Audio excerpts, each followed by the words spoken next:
langsung mengekspresikan kesedihan, kemarahan, dan ketakutan, tetapi emosi negatif tersebut tersimpan ditekan olehnya.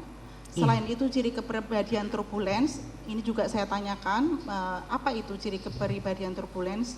Mendorong dirinya membuat keputusan solusi yang menurut perkiraannya akan betul-betul menjadi jalan keluar.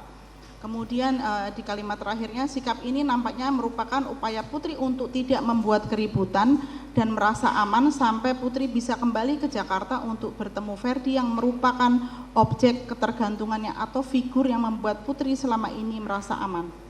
Mohon bisa ahli jelaskan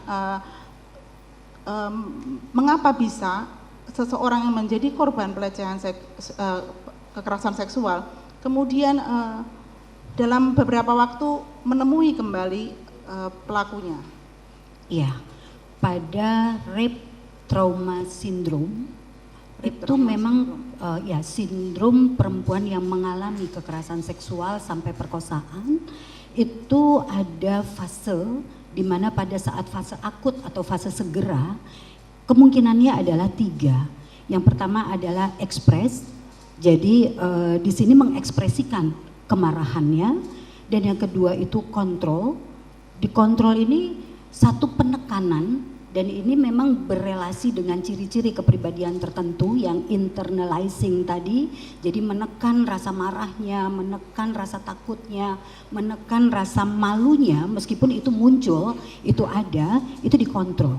Dan kemudian yang ketiga adalah shock disbelief, menjadi sulit berkonsentrasi dan sulit mengambil keputusan. Nah, yang terjadi pada Ibu PC berdasarkan teori ini lebih sesuai dengan respon yang kontrol.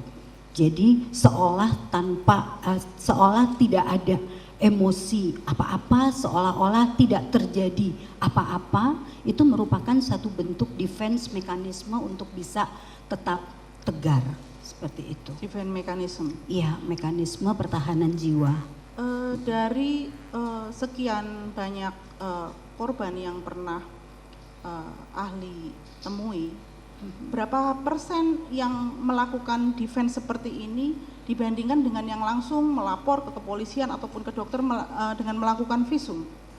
Kalau dilihat dari Indonesian Judicial Research Society di tahun 2021, yang margin errornya itu 2% dari data populasinya, itu menunjukkan bahwa kebanyakan akan menarik diri ya, takut, malu, merasa bersalah, yang bisa menggunakan ketiga respon tersebut. Yang terbanyak adalah upaya-upaya untuk kemudian dia tidak melakukan pelaporan. Jadi menyelesaikan sendiri, mengendalikan sendiri situasi gemuruh, situasi psikologisnya yang ada pada dirinya. Sedikit sekali yang kemudian berespon yang betul-betul mengekspresikan kalau dari riset yang ada. Apakah ini juga yang disebut sebagai, karena di Indonesia menganut culture of silence terhadap kekerasan seksual, ahli, bagaimana pendapat ahli? Bisa, karena selama ini terjadi banyak reviktimisasi terhadap korban perkosaan, tidak dipercaya, dianggap turut serta hingga terjadinya peristiwa itu. Ini juga menjadi satu stigma bagi korban yang membuat korban lalu bagaimana saya harus keluar dari situasi ini. Maka terjadi satu bentuk defense mekanisme untuk tetap kuat. Pilihannya bisa kontrol. Nah, kontrol ini bisa terjadi apabila dia memiliki support system yang cukup baik.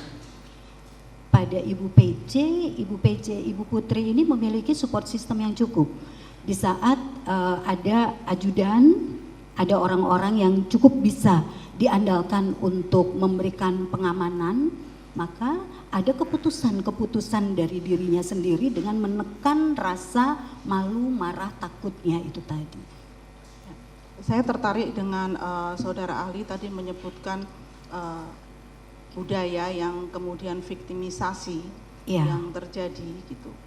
Dan kemudian yang saudara jelaskan tadi itu tipologi kekerasan seksual yang dialami oleh perempuan Indonesia pada umumnya, atau juga bisa perempuan dan laki-laki?